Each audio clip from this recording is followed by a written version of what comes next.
It's a Wales through a goal. Slots it beyond Foderingham.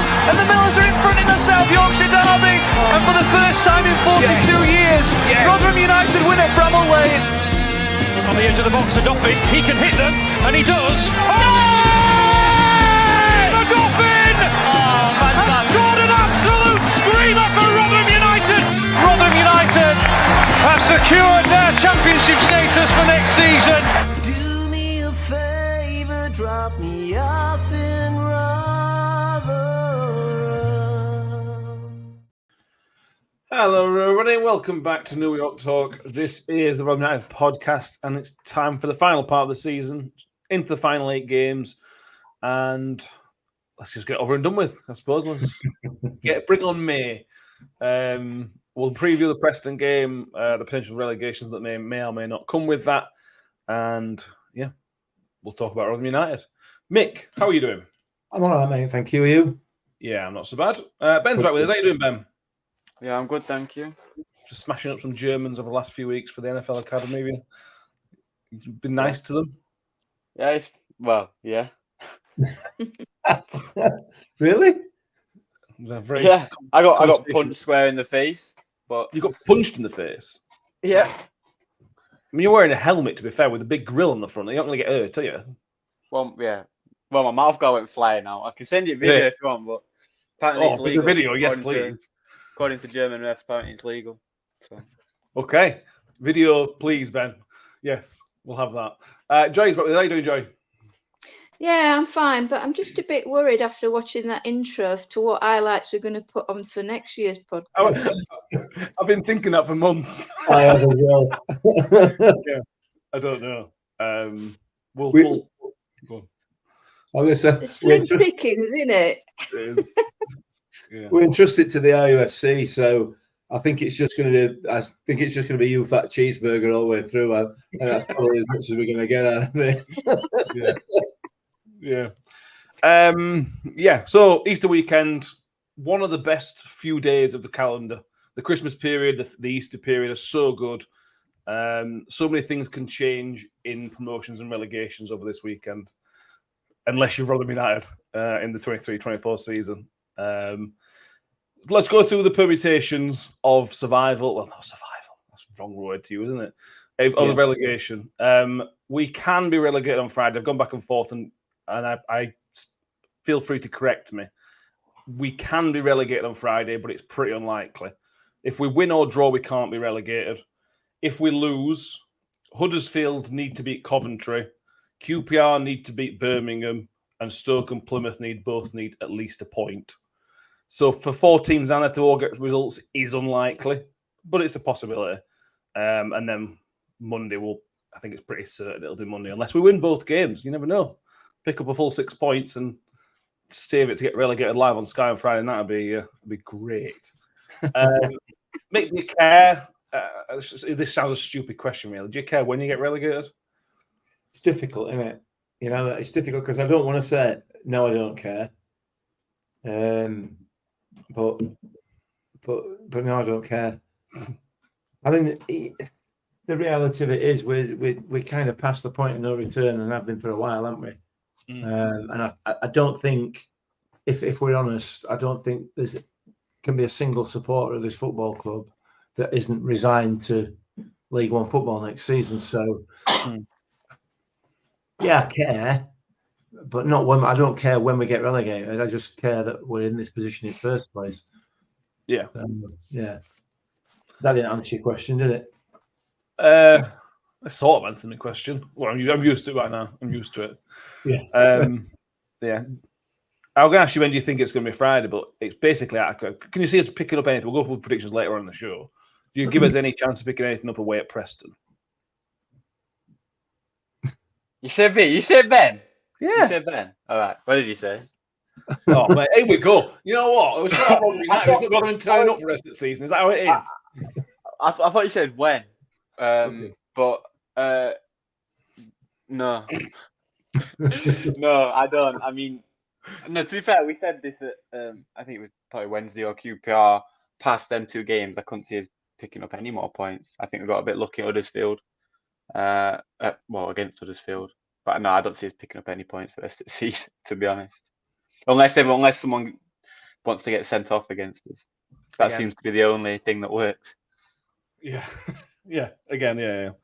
A few injuries. We'll come through the injuries in a minute, Joy, but we're coming up against a team in Preston who are going for the playoffs. They're well within that fight. If they win on Friday, then they will probably be within a point or two of the playoffs. So they're well within that fight. So this is a really, really, really big game for Preston. Whereas us, it's maybe just try and make it not, as long as it's not 5-0 again, we'll maybe be okay with it. Well, I mean, I don't think we're going to get anything tomorrow, to be honest. It's not going to be a good Friday for us, is it?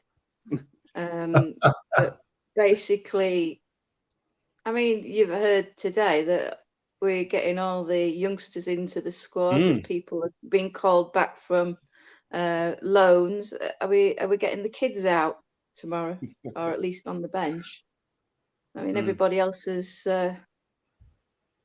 not fit, are they? Or are they fit or not fit? Who knows? Depends who you talk to, doesn't it?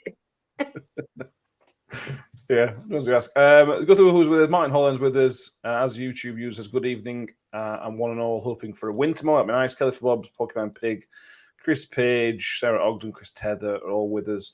Scott Kent thinks, evening lads, it thinks it'll be a relegation party on Monday, which would be good. Well, it won't be good, obviously, but, you know. Harry says Ben wants New York talk to be about American football in New York. That's a podcast idea for that, Ben. It's a spin-off for you. Yeah. And Phil says, I think that slap to the head has done for Ben. There you go, Ben. No? Anything? Probably has. Yeah. Concussion protocol. We shouldn't have put you into this game, really, should we, for this show? No. Yeah. No. You have health and safety on us. A couple of injuries, Mick. On the last episode, we talked about Chris Teehee.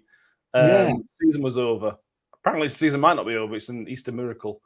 Teehee might be available. Again, it's one of those that I think I put on Twitter that if he's injured, that's not ideal. But go away, get fit. If you need to have whatever you've done to whatever the issue is, go and have it done, and then make sure you're in pre-season training for the first day, and then we can properly kind of attack the season. And maybe if there's 2 or 3 players like that, if they've got niggling injuries, don't play, get ready, and go again. If he comes back, I will be a bit surprised this season. It just feels like time just to go away and get ready. Yeah, I suspect, and I don't know. Obviously, no inside information, but I just wonder whether Liam Richardson's press release or whatever you want to call it, discussion with the advertiser about Tyhee's injury possibly not being season ending is more a bit of a slap on the wrist for Chris for putting it out on social media when the club had not announced it. I think he's probably had a come in, sit down to the manager's office. We need a chat about your use of social media, and maybe he's just trying to sort of emphasise the fact to Tyhee that he shouldn't have put that out. If he's got a niggling injury or a longer term injury, now given the situation of the season, now is an ideal time to get that sorted once and for all. So I'd be very surprised if we see him again this season. Very surprised. Yeah. The downside to T not being there, Ben, is that we're starting on the Huddersfield game. When T is not there, you're then asking Klukas to do that kind of role. Klukas can do the job, but then you're taking away from the positive side of what Klukas can do sort of going forward. I felt in the Huddersfield game we missed Klukas being in a different position because he had to cover for T not being available. Well, yeah, well, what role does he have? Because what system do we play? Oh, Teehee. What role does he have? He's just connecting midfield and defence. Yeah, I don't rate Teehee that highly. Okay, that might be a bit of an unpopular opinion. I think he's good. He's obviously not as good as people like Barlas and people who've had in that role previously. But I mean, it's for what we do with the ball, which is nothing. I think we could probably find someone to fill in that role. And like you said, we miss Klukas in midfield. we're missing a lot of things. You know what I mean? So Yeah, all right. it's it don't really make a difference, to be honest. Okay. Go on then, Joy. Mick thinks it will make a difference. I think it will make a difference. Ben doesn't thinks it makes a difference with T here being injured. Where are you on this? Is it irrelevant news? Well, I think I agree with Mick in the fact that, if he's injured, just get your son right for the end of the season. There's no point coming back and hobbling through to the end because it's not going to achieve anything. We're not going to achieve anything anyway by doing that. And he's one of the few players that's under contract to come back next summer, unless we flog him. So I would suggest let's just get him right, whatever the issue is. And then will we miss him? Well, yeah, because we haven't got, since the Dolphins moved back into defence and what have you, he's the most defensive midfielder that we have, I would suggest. And like you say, it takes away Klukas from that more sort of midfield to attacking role, or that link box to box player. I mean, I don't think Chris T is that box to box player that we so desperately need, but he's more of a defensive type of individual. And I don't think he's had a sparkling first season, but then as anybody in this team had a sparkling season, so we can't really single him out as somebody. There are people that have played far worse than Chris T here this season, and some people who have played better. I don't think he's the worst. I don't think he's the best. But I don't think we can judge him on this season because it's just been a total debacle, hasn't it? Let's be honest. So, yes. And let's be honest as well. When he was playing at Wigan at League One level, he was seen, and we saw him at that in the games he played against us in that league, as a very adaptable midfielder. When he was with Wigan in League One. So I don't know, maybe that's his level. And he was playing with Richardson, I'm assuming, at that point, wasn't he? I assume so, yeah. I think so. On Hugel, Sarah Ogden says she thinks that Hugel's down tools, doesn't fancy the rest of the season. Chris Page says Hugel's on gardening duty, always checking the grass out face down. Oh, Chris, thank you very much. Yeah, Hugel's out. Certainly out of the Easter fixtures, again, because of a knee complaint, apparently. Anything to add on that, Mick? Is it odd timing? Is it Chris T, go away and get yourself ready for the new season? Or is it are we maybe seeing the last knockings of Mr. Hugel in a Rotherham shirt? Have we seen it? I think anything that we say is going to be speculation, and I think realistically you've got to take it at face value from what the club have said. Unfortunately, his absence will raise speculation simply because he's just not performed to the level he's capable of performing at this season. He's not got the return that he should have in front of goal. And I accept fully that a lot of that has been down to lack of service, but also, he's not. It appears he hasn't learned from the. He's not getting the decisions that he would have got anywhere else. That's quite clear. But he hasn't learned from that, and he still continues to do it, and that's affected his game and affected his performance and output. So, I don't know. I think we just have to accept what the club have said at face value. Really, personally, I'm not going to suggest that he's down tools. No, I think that's possibly, arguably, a bit unfair. But I can see why people would say that. Absolutely, absolutely, I can. But I'm not sure. Do you think it makes a difference, Ben? We're talking about, you mentioned T. Maybe don't think it makes too much of a difference. It's just if Hugel's not fit between now and the end of the season, do you think that weakens the squad? Well, I mean, it's another man down, so obviously it weakens the squad, naturally. But like we said, we've got however many youngsters just been kind of called up, so we're down already. I don't think it weakens the squad, but does it weaken our chance of survival? That 0.01% more, it obviously weakens the squad, and it could put some other players in injury risk, obviously playing more and stuff like that. But I mean, it doesn't really matter in the day, does it?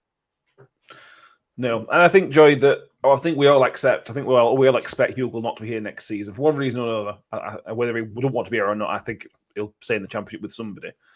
So then, if he isn't, that's kind of a good thing because you can say, right, Nombe is going to be here. He's one of the ones that is going to be here, and you can think maybe probably Eves might be, and there's a chance that White might be.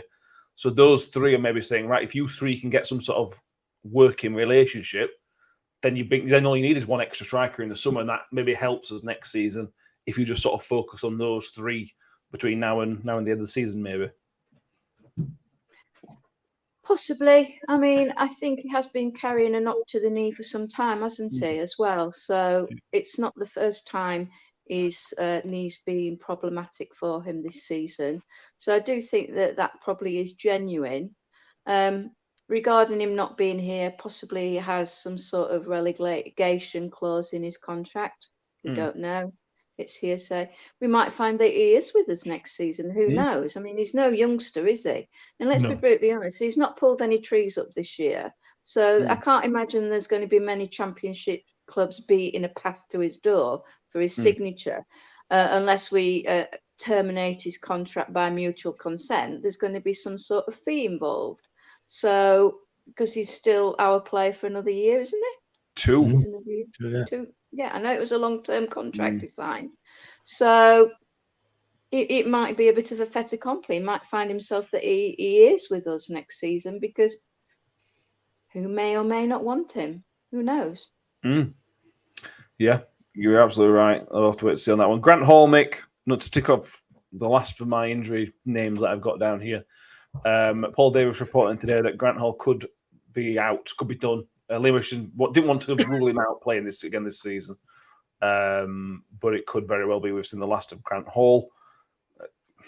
It's just a shame. It's just a shame because he at times last season he was really, really good, but it's just been since about December 2022 probably.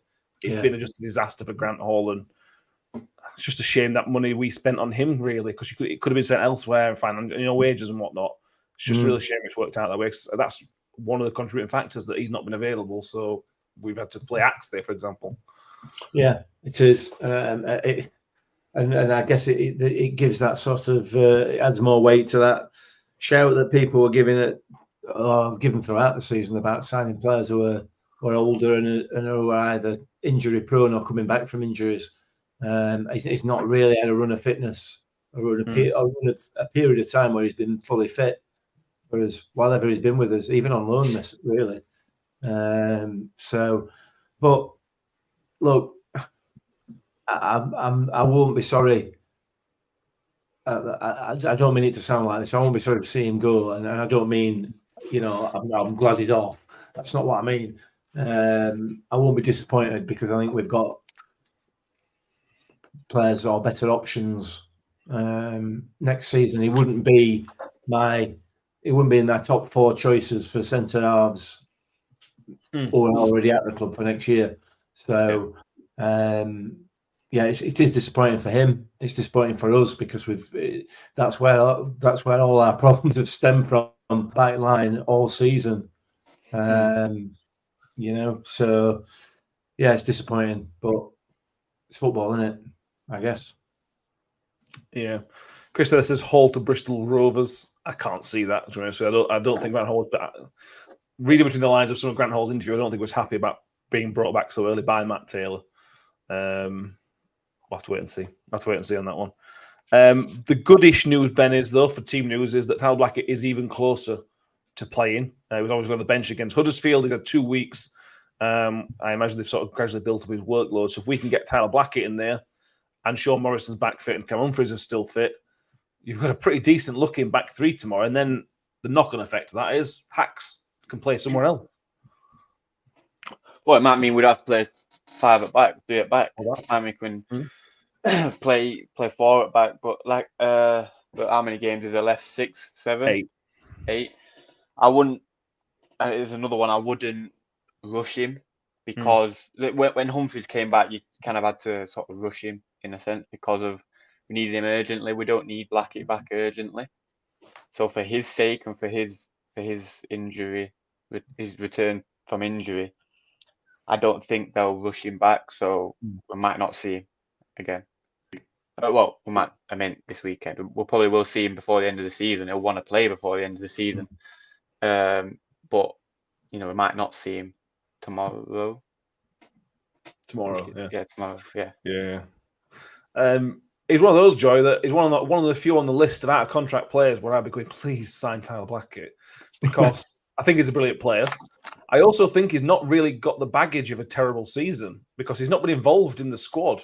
He's not had those terrible 5-0 defeats and 4-1 at Hull. He's kind of coming in as almost a new signing. So that makes right. If you can convince him to sign next season, somehow keep Cam Humphreys, maybe keep Sean Morrison, that is a wonderful 3 defenders to pick from in League One. Brilliant, and then other players as well. Yeah, I agree, but it's whether Tyler Blackett again wants to drop down. Yeah. The issue would be, theoretically, he's not played in this country apart from those few games he played for us at the latter end of last season, the beginning of this. So is that a lot of game time that he's had since he came back from abroad? He's not really had an awful lot. Again, who's going to be beating a path to his door? I don't know. It depends on the agents, doesn't it? If they've got cracking agents, him and Hugill, they're going to be, I suppose, working on their escape plans now. So let's wait and see. But yeah, I would like to keep Blackett because he was my choice for player of the season, wasn't he? And he could have quite, that fell foul. Is it a chance to win in that way? Our rest have played. Yeah. Well, yeah, if I play 3 cracking games at the end of the season, you just storm it. But he has got it in his locker. I mean, he did have a rick or two when he first started because he was so rusty. But then towards the end of last season, we saw, that he was a competent player, particularly when they moved him back into centre midfield rather than playing on the full back position. Having said that, he can do either. So, yeah, I agree. If we can get him on the books, let's get him on the books. I mean, he's still relatively young as well. Scott Kent says he loves playing with Cam, so keeping them both is a must. Sam Darby says, make you think we've got rid of Jamie McCart, who's had 20 games for us. I completely forgot about him to the point where we went the other day when we made a list of players that were available and in contract for next season. I missed Jamie McCart's name off the graphic. But I assume he's in contract for another year, Jimmy McCart, with us. Which is probably will be a good thing. If you're Barnsley having a good season, aren't they? So could be a good one for us next season. We mentioned earlier, Mick, about the kids coming in a little bit. Holby's been recalled from Gainsborough, and the two lads have sort of stepped up to first team training. We've been quite strong on here so far that this is the wrong time to bring the kids in at the minute. And I stand by that. But I think once relegation's confirmed, you may as well give them some senior minutes, even if it's just 10 minutes at the end. I think the atmosphere changes, doesn't it? When you're still alive, there's an atmosphere around the place. When you go 3-0 down to send you down, you don't want your professional debut to be in that game, do you? No. But then if it's a game after that where the team's a bit freer, that might be a really good time to give those guys a bit of first team action to see what they've got.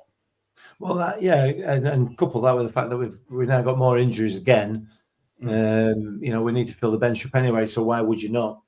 Even if they just remain on the bench and don't actually come on, they're getting first team experience, the training and playing or being with the first team. It's going to be really good experience for them. So I need to give it some thought as to whether I would blood them at all this season, frankly. But even when we're down, I've set myself a target now, or ourselves a target. I want to beat that. We need that 23 points. I don't want to. I care about that a little bit. If I care about anything, that's about as much as it is.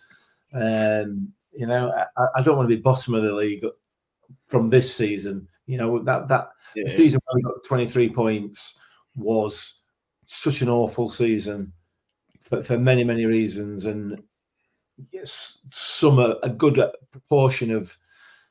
I mean, we'll talk about this at the end of the season podcast, but a good proportion of the reason we are where we are is down to circumstances that are not entirely within our control, i.e., the horrendous injury list that we had. At sort of back into September, October time. That's contributed massively to it. So I'd like to just let's get us at least above that 23 points. So we've still got something to aim for once we're relegated. You're aiming for one win is what we're aiming for. Well, no, we're aiming for 1 win and a draw at least. 1 win and a draw, 4 points. Yeah. So, Ben, what's your view on the kid? Say again, sorry. Not too much to ask, that is it? I mean, we've got 1 point since like January, so maybe it is. Might be, no win since Boxing Day, that kind of thing. Ben, thoughts on the kids coming through and playing them and the environment they're potentially coming into. Where do you sit on blooding them at this point? Get them on. Okay. Get them on. Get as many on as you can. Really, give them experience. Let them know what it's like. It doesn't matter. The season's done. So why are you against it? I just think the atmosphere is going to be horrible at the minute. Even if it's just fans having a go at the players, they're obviously not going to have a go at the kids, obviously. But if let's say Hugo plays and Hugo's having a terrible game, Hugo's going to get some crap, and then the players are involved. Players train with Hugo and probably friendly with Hugo, so they're going to be affected negatively by that, and then they're going to have a bit of potentially baggage going into next season. How do I know what? How do you know they're going to be affected by it? I'm saying they could be affected by it. It could be. Yeah, if they see Hugo playing bad, they get shouted at. They'll think, "Oh, let's not play bad." I don't think. I'm joking. I'm joking. I don't think it'll affect them. I mean, they've got to learn to deal with that. They've been professional football in England. They're going to get shouted at, and they need to learn to take it and learn to be around it, learn to be involved in it. And I think that's a perfect way to kind of get in the shallow end is what someone you train with get shouted at before you get shouted at. Yeah. Watch how they take it. Watch Hugo's been in professional football a long time, and if they watch him take it, then they'll probably learn something off that. I say get them on, get as many on as possible. Let them run about, get them crop somebody, get a yellow card. Just have fun.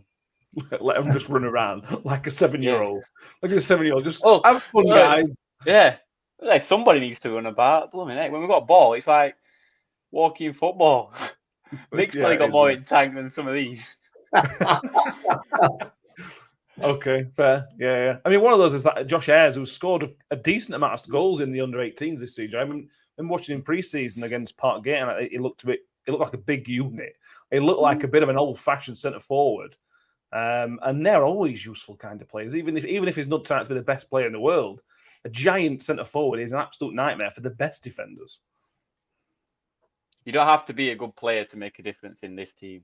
You don't have to be that good at football to make an impact on this team and this kind of club. I agree. Joy, what do you think? There's part of me that thinks, I can only speak for myself, but I'm sure I'm not the only fan that thinks this. I'm a bit inured to it all now.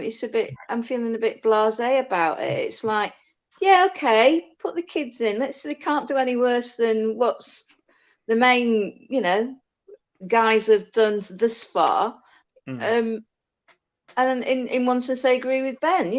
They've got to get into the heat of battle and learn, the good and the not so good. They're not, it's supposed to be a man's game, isn't it? They're going to get catcalled. They're going to get negativity as well as the positive stuff. It's not all roses round the door, is it? I mean, it's never roses round the door at Rotherham, but get them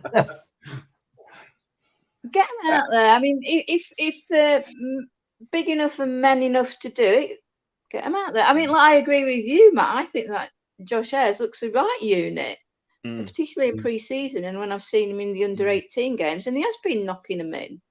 Give him a chance. I mean, you look at Hugo, he might stay up on his feet a little bit longer during the game. Give him a chance alongside Eves, alongside Nombe. Can't be any worse than Wyke. What's Wyke done since he's arrived? Yeah, true. Very true. Barry Wilkinson says, agreed. Let the youth have a blast. Scott Kent says, bring them in, give them game time. Then they'll play mostly in he says, whatever the name is, it'll be trophy next season. Bristol Street Motors, I think it is at the moment. That could change. Phil says we need an injection of enthusiasm. Damien Dunkley says, think they might give it their all as they've got something to prove to their manager. Ross Eswood says, can we get Ricky Lambert out of retirement? He's probably busy. He's busy with that tizzy, isn't he? Anyway, moving on.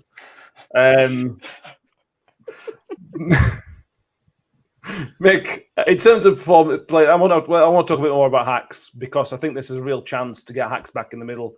He's had 2 weeks off injury, assuming he's injury free. This is the time to get him back in the centre of midfield. Give us a bit of presence. Give us a bit of mobility. This is what you could have had, kind of thing, if in that midfield, and what we can have next season as well. 100%. I guess we'll go on to who we think might play tomorrow, but I'd love to see Tyler Blackett back there with Cam and move, and then you can play 5 at back, 4 at back, 3 at back, whatever you want to do, and get Hacks further up the pitch. And I'm sure it'll make a massive difference to us. Massive difference. So yeah, I love Hakeem Adoffin. I hope and pray that we can keep him for next year, because he'd be a huge player next season for us. So let's keep his fingers crossed that Blackett is fit enough to give us an hour or so tomorrow. The thing is, Ben, even if Blackett's not fully available, you've got Cohen Bramwell who's back available, which then allows you, if you wanted to, put Revan into a back 3. So then you can put Hacks further forward, because Hacks gives the opposition something to think about, doesn't he? And that's something we've really lacked from that midfield, is giving the opposition centre midfield something to think about. And Hacks has done that basically every game he plays. He might have a good game, but he's always giving the opposition something to think about in that advanced position. Yeah, I think now it's about kind of but thinking about what he's going to play next year. Yeah. And thinking about what systems he's going to play, thinking about what plays he's going to have. So I personally wouldn't play Revan because we're not going to have him next year. I highly doubt. And if you can, with the players we've got Blackett coming back, I'd look at playing 4 at back. Obviously 4 at back and Adoffin in middle, and kind of learn to play how you're going to play next year, rather than playing the same system that we've got. We're not going to play 5 at back next year, are we? We did under Warney. Who knows? Yeah, and then swapped it 2 weeks in, didn't we? Not in League One. Woody at centre back 3, wasn't he? I hope we don't play 5 at back, because it's literally 5 at back. It's 5 at back, 3 going forward. It is at minute. But then, how do you know it's going to change? I don't like 5 at back. I've never been a fan of 5 at back. I don't think it works. It's a fat 5 because of pressure we come under. When you're able to get on the ball, it then becomes a 3 with wing backs, proper wing backs. No. I don't like 5 at back. But anyway, what was my point? What was I saying? I hope Richardson's thinking about what he's going to play next year, rather than how we're going to win this game, if you know what I mean. Yeah.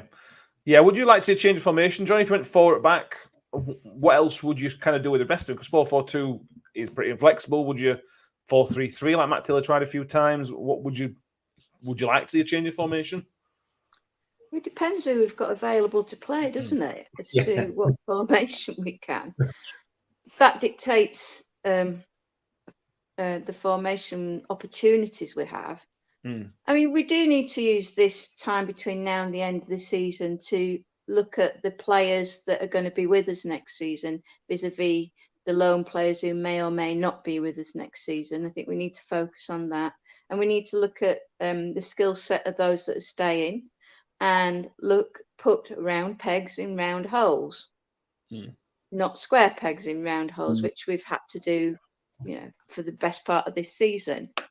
And that would, it might be that Richardson has some ideas going forward as what the setup of the team is going to be, and maybe we can have a look at that in this next 8 games. Maybe not, because we haven't got the personnel to do what he wants to do, because theoretically it's not his team.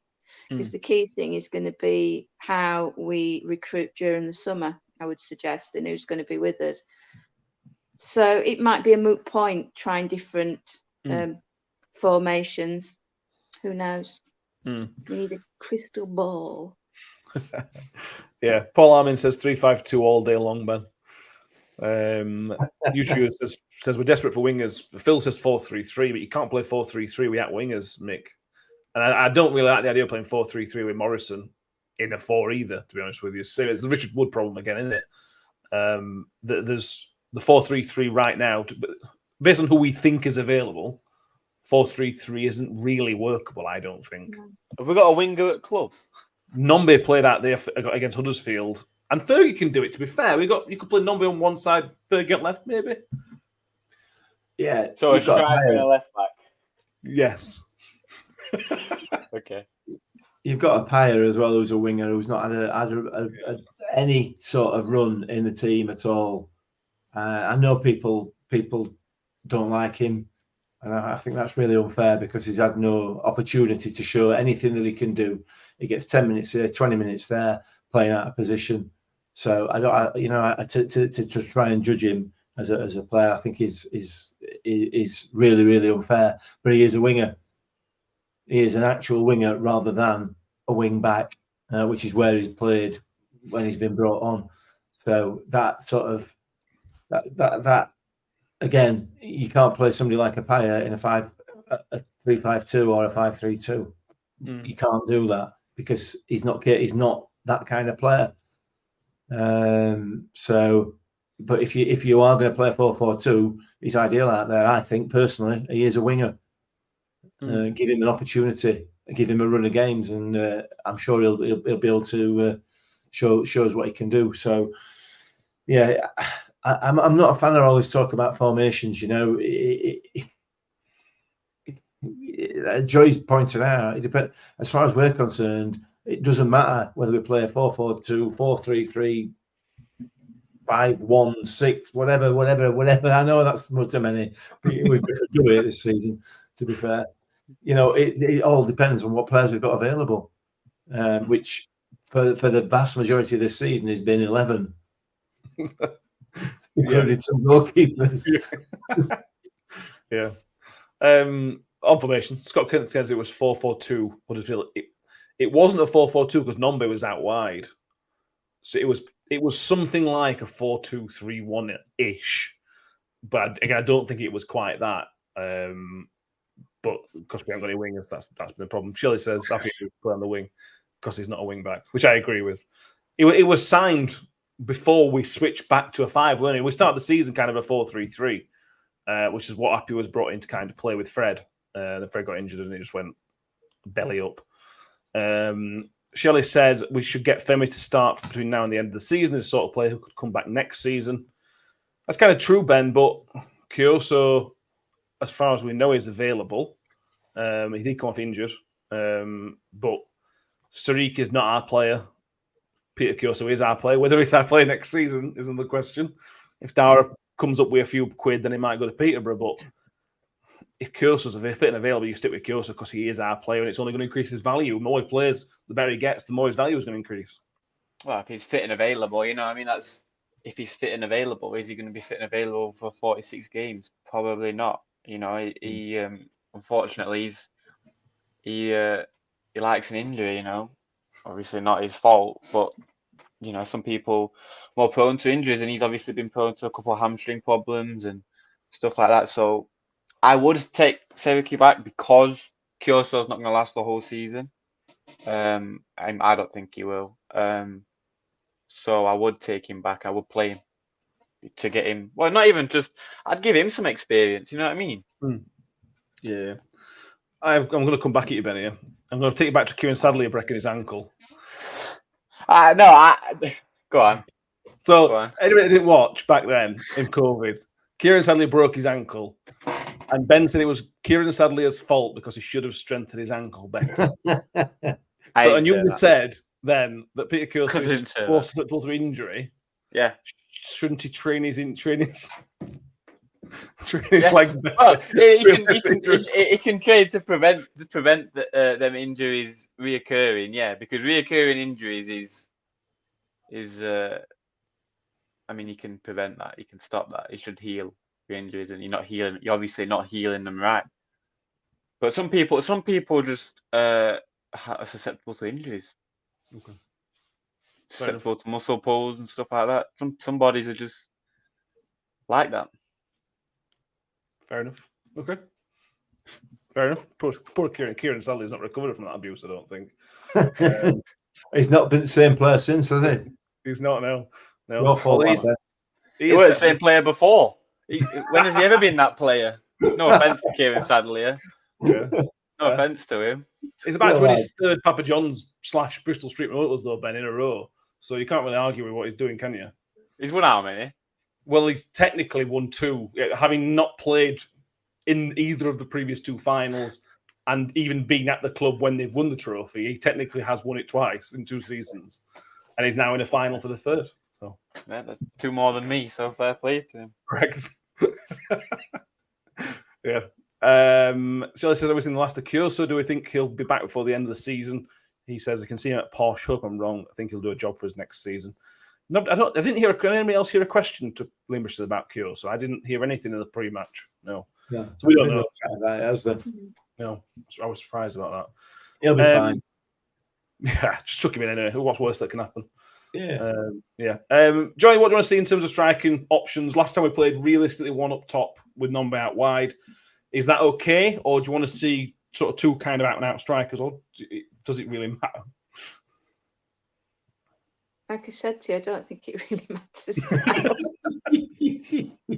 I mean, whoever we put on, they're not going to score any road, are they? Let's be right. We're actually on trees in that respect. I don't know. I thought Nombe did okay. Sort of more out on the wing. I don't know if his pace is more effective out there than it is in the centre.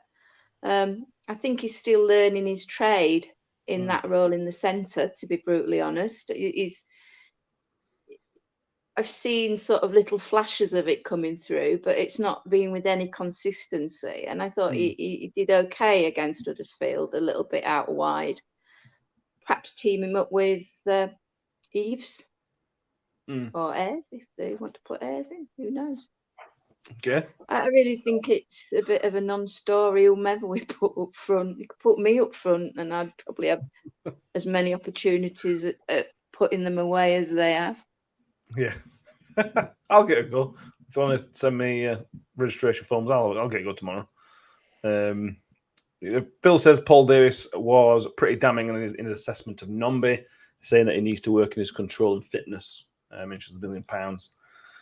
Josh Caswell says he wouldn't play Nombe as a striker with the way we are playing right now. He doesn't get a sniff at goal. That's the thing, isn't it, mate? It's like saying Phil says there about control and fitness, which he's sort of quoting Paul Davies there.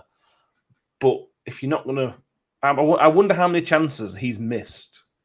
Because I bet you can count it on one hand how many chances he's actually missed. I can think of the one at Leeds and one at Sunderland at home.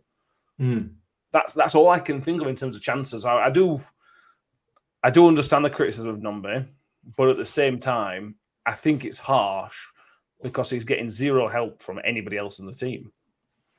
I think it's harsh to criticise any of the strikers for not scoring goals. We haven't put ball in box. We just haven't. I mean, John Hugo's last goal were from about 40 yards. A bit of an exaggeration, but you know what I mean. So yeah, I agree that Sam Nombe has got some work to do, and I'm sure he knows that. Everybody knows that. He's a developing player, isn't he? And there's certainly something in there. Whether he's a goal scorer or not, we don't know, because we haven't given him the opportunity to score any, like you point out there. Much like we haven't given Hugo any opportunity to score, Eves any opportunity to score, or anybody else that's been up there. So yeah,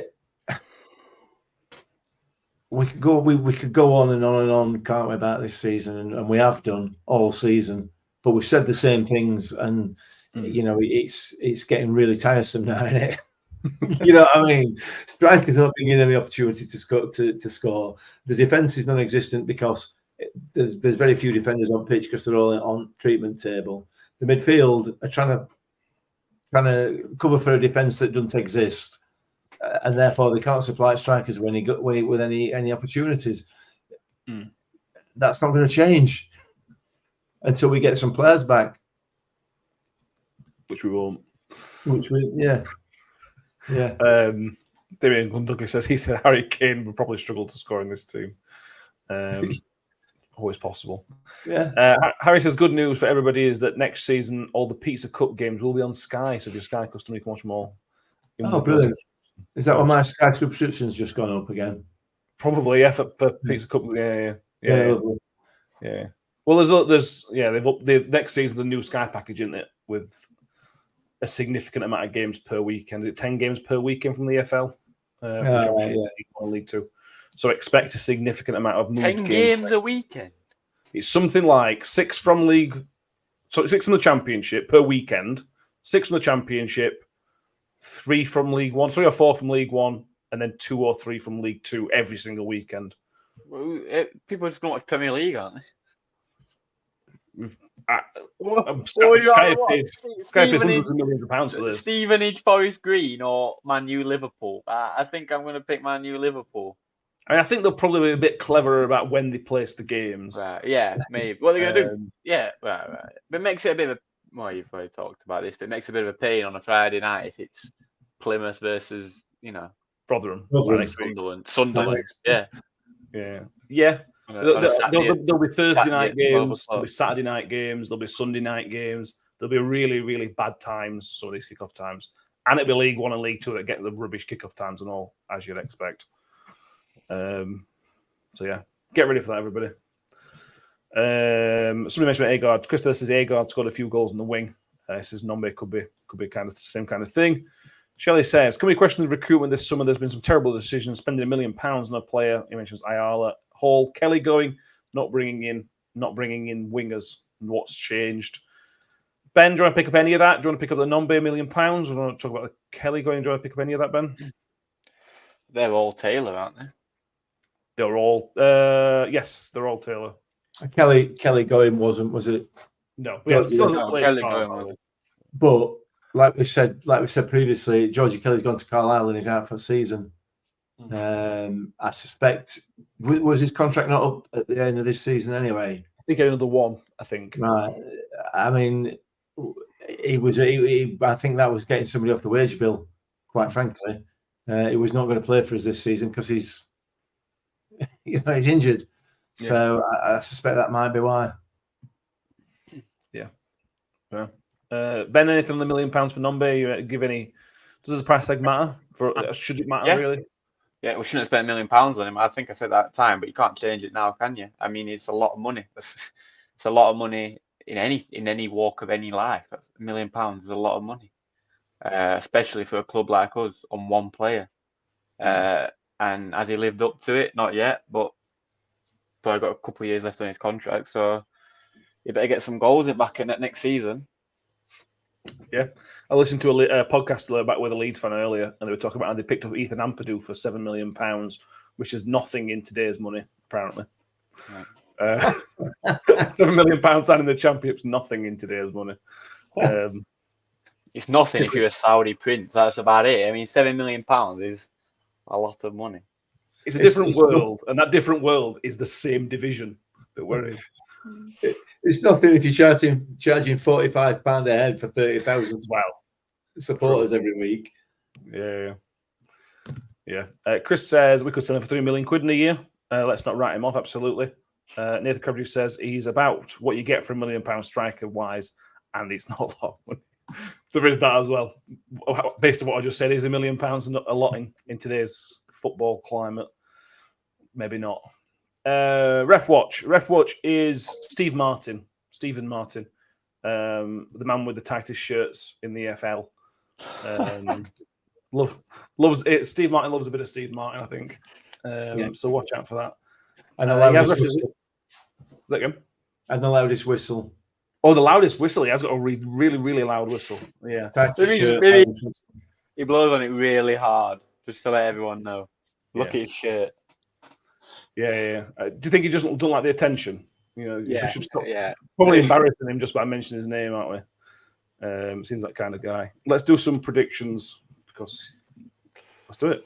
Mick, What? are we going to win? No, we're not going to win until relegation is confirmed. And once relegation is confirmed, we're going to bang a three on trotting. To save Tom's bet. Yeah, to save Tom's bet. Yeah. I'm going to be positive. I'll be positive. 1 apiece. That's positive. There we go. That's what season's come to. Joy.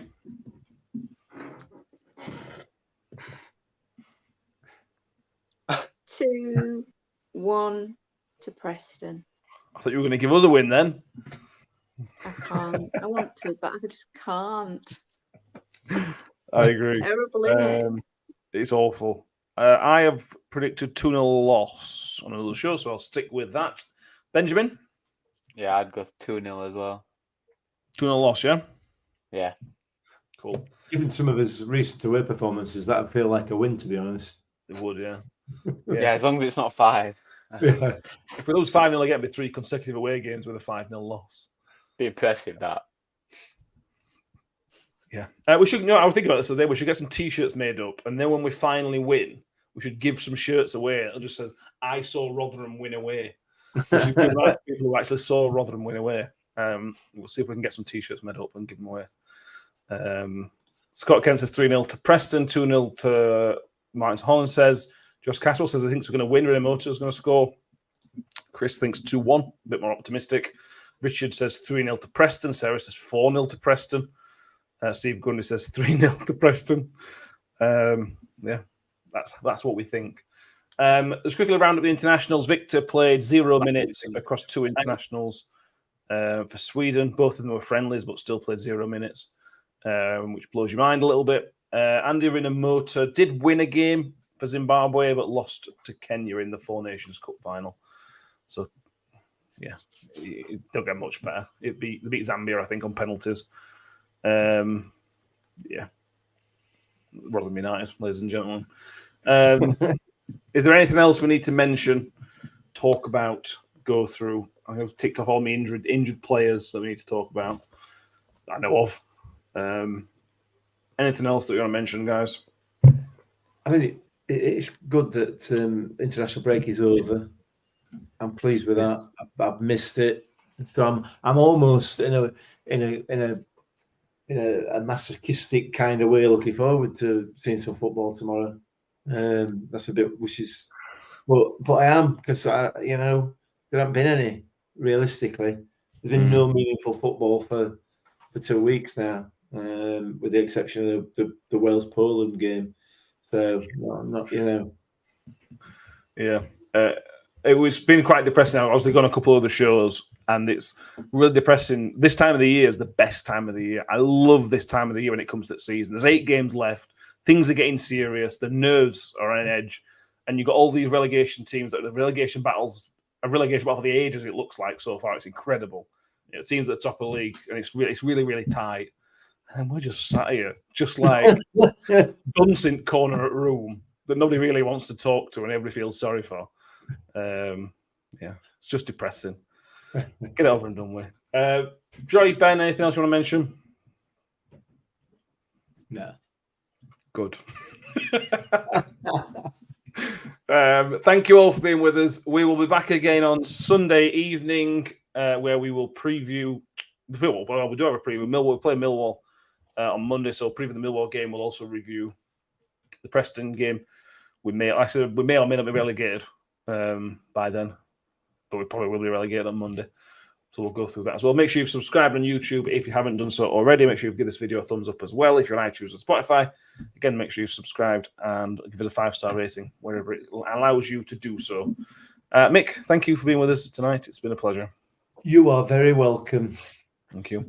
Ben, thank you for being back. We need you to send us the video you're getting punched in the face so we can laugh. Yeah. Is there a slow motion version, like they're in films, where his head slowly gets pushed back? Is it anything like that?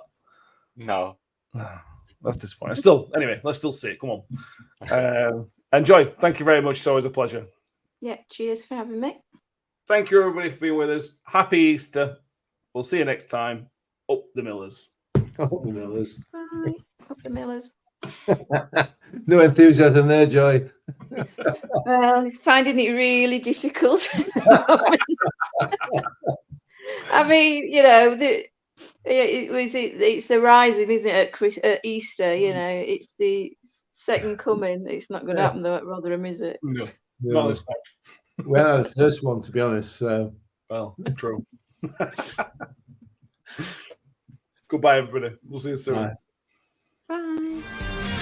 Slides into Wales through a goal, slots it beyond Foderingham, and the Millers are in front in the South Yorkshire derby. And for the first time in 42 years, Rotherham United win at Bramall Lane. On the edge of the box, Adoffin, he can hit them, and he does. Adoffin has scored an absolute screamer for Rotherham United. Rotherham United have secured their championship status for next season. Do me a favor, drop me off